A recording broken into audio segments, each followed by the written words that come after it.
नमस्कार, मैं चुनचुन कुमार। स्वागत है झारखंडी हिंदी न्यूज पर। चलिए जानते हैं आज की छोटी बड़ी सभी महत्वपूर्ण खबरों को। झारखंड में साइबर अपराधियों का नया ठिकाना बना जमशेदपुर। अब इस नए तरीके से लोगों से कर रहे ठगी। तमाम प्रयास के बावजूद साइबर क्राइम पर अंकुश नहीं लग पा रहा है। साइबर अपराधियों के लिए झारखंड में जामताड़ा के बाद जमशेदपुर नया अड्डा बन गया है। वित्तीय लेन देन की सुरक्षा उपायों में सेंधमारी कर ये ठगी कर रहे हैं। अब साइबर अपराधियों ने ठगी का नया तरीका निकाला है। इसके तहत ये भूत प्रेत और जिन्न से धनवान बनाने का लालच देकर ठगी कर रहे हैं। साइबर अपराधी अब 7200 रुपए में जिन बेच रहे हैं। यह लोगों को यह बताकर झांसे में ले लेते हैं कि जिन को खुश करके आप जल्द धनवान बन सकते हैं। झारखंड के लातेहार में पुलिस और माओवादियों के बीच भीषण मुठभेड़। जंगल का फायदा उठाकर भागे नक्सली। लातेहार जिले के बालूमाथा क्षेत्र के जावाबार जंगल में पुलिस और माओवादियों के बीच भीषण मुठभेड़ हुई। पुलिस को भारी पड़ता देख माओवादी जंगल का फायदा उठाकर भाग निकले। हालांकि पुलिस सर्च अभियान चलाकर माओवादियों को घेरने के फिराक में जुटी है। सारंडा में बंजर खेतों में लेमन ग्रास की खेती से संवरने लगी है जिंदगी। झारखंड के नक्सल प्रभावित सारंडा के किसान आमदनी बढ़ाने के लिए पारंपरिक खेती से इतर नए प्रयोग की तरफ बढ़ रहे हैं। इसे लेकर क्षेत्र में लेमन ग्रास की खेती की जा रही है। लेमन ग्रास की खेती सूखा प्रभावित इलाकों में की जा सकती है। ओडिशा से बंगाल जा रहे कंटेनर में भरे थे 38 मवेशी। झारखंड पुलिस ने किया जब्त। तस्कर गिरोह के 5 सदस्य गिरफ्तार। ओडिशा से बंगाल जा रहे एक कंटेनर से झारखंड पुलिस ने 38 मवेशी जब्त किए हैं। पुलिस ने तस्कर गिरोह के 5 सदस्यों को गिरफ्तार कर लिया। बरसोल थाना क्षेत्र में जगन्नाथपुर चौक के पास NH 49 पर 4 दिसंबर की रात को बहरागोड़ा व बरसोल पुलिस ने मवेशी तस्कर गिरोह के कंटेनर को जब्त किया है। इस कंटेनर में 38 मवेशी थे। इस मामले में 5 लोगों को गिरफ्तार किया। मुख्यमंत्री की सुरक्षा में तैनात सिपाही पिस्टल व गोलियां लेकर फरार, अब होगा बर्खास्त। झारखंड के मुख्यमंत्री की सुरक्षा में तैनात रहा सिपाही रांची पुलिस लाइन से 9mm पिस्टल और 30 गोलियां लेकर फरार हो गया है। इसके खिलाफ FIR दर्ज करने के बाद विभागीय कार्रवाई शुरू की गई है। विभागीय कार्रवाई पूरी होने के बाद सिपाही बर्खास्त किया जाएगा। सिपाही का 25 मार्च 2019 के बाद से कोई अता पता नहीं है। 11 मार्च 2019 से पहले तक वह CM सुरक्षा प्रभारी के अंगरक्षक के रूप में तैनात था। CBSE 10वीं 12वीं बोर्ड के छात्र घर बैठे डाउनलोड कर सकेंगे एडमिट कार्ड। कोरोना के कारण इस बार मिलेगी डिजिटल प्रवेश पत्र। कोरोना काल में 10वीं व 12वीं बोर्ड के परीक्षार्थियों को संक्रमण से बचने के लिए CBSE घर बैठे प्रवेश पत्र डाउनलोड करने की सुविधा प्रदान करेगा। इसके लिए CBSE द्वारा डिजिटल प्रवेश पत्र जारी किया जाएगा। बोर्ड द्वारा मान्यता प्राप्त स्कूल के लॉगिन पर सीधा प्रवेश पत्र भेजा जाएगा। इसके बाद स्कूल द्वारा छात्रों को डिजिटल प्रवेश पत्र भेजा जाएगा।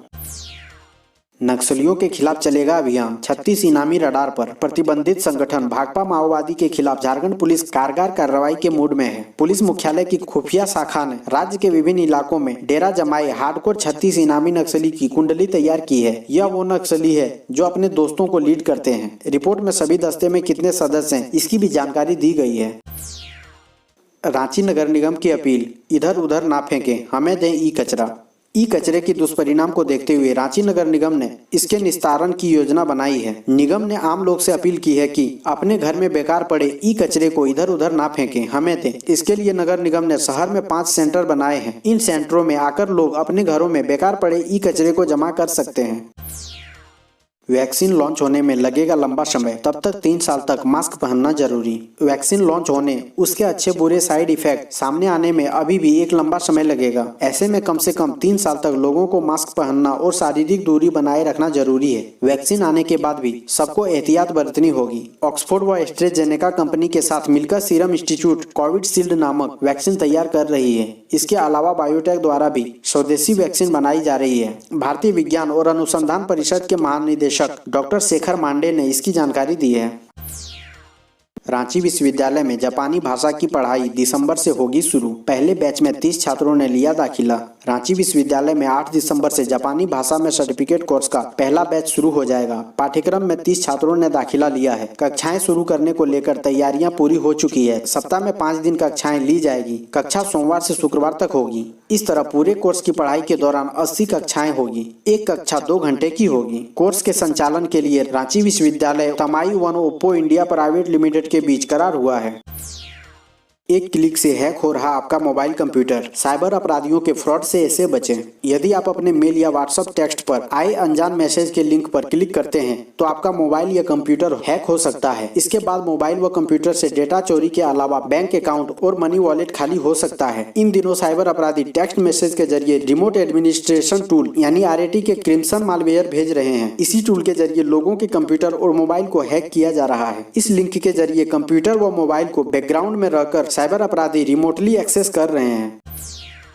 फंड उपलब्ध होने के बावजूद नहीं हो रहा हाई स्कूल भवनों का निर्माण। समझ से परे शिक्षा विभाग की कार्यशैली। राशि मिल गई पर अब भी धनबाद जिले के 5 हाई स्कूल भवन निर्माण के लिए तरस रहे हैं। इन 5 हाई स्कूलों का कार्यकल्प होना है, लेकिन राशि खाते में पड़ी है और ठेकेदार ने भी मझधार में ही स्कूल के भवन का निर्माण कार्य छोड़ दिया है। पिछले कई वर्षों से उत्कृष्ट उच्च विद्यालय के भवन का निर्माण लटका हुआ है। सबसे बड़ी बात यह है कि इसके लिए फंड भी दे दिया गया है, बावजूद इसके स्कूल भवन का निर्माण शुरू नहीं हो पाया है। मामला जानकारी मिलने के बाद DEO सह जिला कार्यक्रम पदाधिकारी परवला शेख ने इसे गंभीरता से लिया है। शादी विवाह के कारण बिहार जाने वाली ट्रेनों में भीड़ बढ़ी। रांची पटना ट्रेन में करा सकते हैं बुकिंग। लगन और शादी विवाह के माहौल के कारण बिहार जाने वाली ट्रेनों में भीड़ बढ़ गई है। ट्रेनों में इतनी भीड़ छठ के मौके पर भी नहीं रही। हालत यह है कि ट्रेनों में नो रूम हो गया है, यानी इस ट्रेन में रेलवे ने टिकट देना बंद कर दिया है। हटिया से पूर्णिया कोट जाने वाली ट्रेन नंबर 08626 से लोग गया, बेला, जहानाबाद, पुनपुन, पटना, राजेंद्र नगर, पटना साहब, सुखरूपुर, बख्तियारपुर, बेगूसराय, खगड़िया, मुरलीगंज आदि शहरों का सफर करते हैं।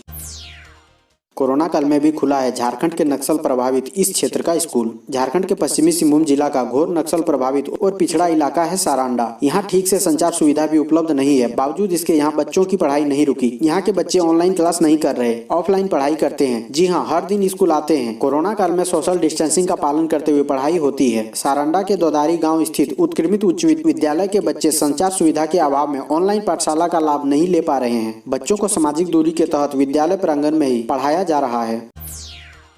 धनबाद के इंडस्ट्रियल हब निरसा में 30 से अधिक सॉफ्ट कोक प्लांट बंद। मजदूरों को रोजी रोटी का संकट। उद्यमियों ने पुलिस पर लगाए गंभीर आरोप। पहले तो कोरोना के कारण लागू लॉकडाउन एवं अनलॉक की बंदिशों ने उद्योग जगत की कमर तोड़ दी। रही सही कसर अब पुलिस महकमा पूरी कर दे रहा है। कभी धनबाद का इंडस्ट्रियल हब कहे जाने वाले निरसा में लगभग 9 माह से सॉफ्ट कोक एवं ब्रिकेट प्लांट बंद है। इसके चलते 1000 से अधिक मजदूर परिवारों के समक्ष रोजी रोटी का संकट उत्पन्न हो गया है। इधर उद्यमियों ने पुलिस पर गंभीर आरोप लगाए हैं। एक प्लांट में औसतन 30 से 40 मजदूर काम करते हैं। फैक्ट्रियां बंद रहने से परेशान संचालक पूछ रहे हैं कि मजदूरों को वेतन, बकाया बिजली बिल तथा बैंक लोन का सूद कैसे दें। उनका कहना है कि सरकार कहती है कि उद्योग शुरू करे, इधर पुलिस ने उनका कारोबार बंद कर दिया है। बाबूलाल मरांडी के भाई के बिगड़े बोल। कहा प्रदर्शन करने नहीं दिया तो SDM को ट्रैक्टर से घसीटेंगे। पूर्व मुख्यमंत्री और बीजेपी के नेता बाबूलाल मरांडी के भाई नूनूलाल मरांडी ने प्रदर्शन की अनुमति न मिलने पर गिरिडीह SDM के खिलाफ आपत्तिजनक बयान दिया और उन्हें ट्रैक्टर से बांधकर घसीटने की धमकी भी दी है। दरअसल बाबूलाल के भाई बालू घाटों की नीलामी को लेकर 8 दिसंबर को प्रदर्शन करना चाहते थे, लेकिन SDM प्रेरणा ने प्रदर्शन की अनुमति नहीं दी। इस पर मरांडी के भाई भड़क गए और कहा यहाँ की SDM खुद को हिटलर समझती है, वह ज्यादा हिटलर बनने की कोशिश ना करें, नहीं तो जब हमारी सरकार सत्ता में आएगी तो हम उन्हें उखाड़ फेंकेंगे। इसके अलावा उन्होंने SDM को धमकी देते हुए कहा कि अगर 8 दिसंबर को उन्होंने प्रदर्शन करने की कोशिश की तो उन्हें ट्रैक्टर से बांधकर घसीटा जाएगा। झारखंड गवर्नमेंट को नहीं बालू उठाव के बाबत NGT की शर्तें याद। करोड़ों की राजस्व हानि। पूर्णिमा ने सरकार को किया सचेत। नेशनल ग्रीन ट्रिब्यूनल NGT ने झारखंड राज्य में 9 जून से 15 अक्टूबर 2020 तक नदी घाटों से बालू के उठाव पर रोक लगाई थी। NGT के समय सीमा समाप्त होने के बाद भी राज्य व जिले के विभिन्न नदी बालू घाटों पर खनन विभाग की ओर से चालान निर्गत नहीं किए जाने के कारण सरकार को हर दिन करोड़ों के राजस्व की हानि हो रही है। वहीं दूसरी ओर नदी घाटों से हर दिन बालू का अवैध खनन व उठाव भी हो रहा है। झरिया की विधायक सह झारखंड विधानसभा के सचेतक पूर्णिमा नीरज सिंह ने मुख्यमंत्री हेमंत सोरेन को पत्र लिखकर नदी बालू घाटों से खनन चालान निर्गत करने की मांग की। प्रदूषण मानकों का पालन करने वाले उद्योगों को मिलेगा स्टार। राज्य में प्रदूषण नियंत्रण मानकों का पालन करने वाले उद्योगों को स्टार मिलेगा। यह स्टार रेटिंग प्रोग्राम अमेरिका के यूनिवर्सिटी ऑफ शिकागो के साथ झारखंड राज्य प्रदूषण नियंत्रण बोर्ड संयुक्त रूप से चलाएगा। इसके तहत राज्य भर में प्रदूषण नियंत्रण मानकों का 100% पालन करने वाले एवं प्रदूषण नियंत्रण के लिए ठोस कदम उठाने वाले उद्योगों को सम्मानित किया जाएगा। सिर्फ यही नहीं, इन्हें प्रदूषण नियंत्रण बोर्ड में प्राथमिकता भी मिलेगी। इन्हें बोर्ड के निर्णय में हस्तक्षेप करने, अपना पक्ष रखने और सुझाव देने का अधिकार होगा। पंचायत चुनाव के बहाने झारखंड बीजेपी अध्यक्ष दीपक प्रकाश ने हेमंत सोरेन सरकार को घेरा। सरकार के 1 साल के कार्यकाल पर जारी होगा आरोप पत्र। भाजपा के प्रदेश अध्यक्ष सह राज्यसभा सांसद दीपक प्रकाश ने सरायकेला दौरे के दूसरे दिन रविवार को पत्रकार सम्मेलन कर राज्य की हेमंत सोरेन सरकार पर निशाना साधा। श्री प्रकाश ने कहा कि केंद्र सरकार ने 3 माह पूर्व ही पंचायतों के लिए 15वें वित्त आयोग के जरिए राज्य सरकार को राशि उपलब्ध कराई है। अब राज्य सरकार पंचायत चुनाव को टालकर अधिकारियों के जरिए इस राशि का बंदरबांट करना चाहती है। उन्होंने कहा कि पंचायत चुनाव को लेकर भाजपा पंचायत से लेकर प्रदेश स्तर तक आंदोलन करेगी। प्रखंडों में धरना प्रदर्शन किया जाएगा। भाजपा प्रदेश अध्यक्ष दीपक प्रकाश ने कहा कि राज्य की हेमंत सोरेन सरकार के 1 साल पूरे होने पर भाजपा आरोप पत्र जारी करेगी।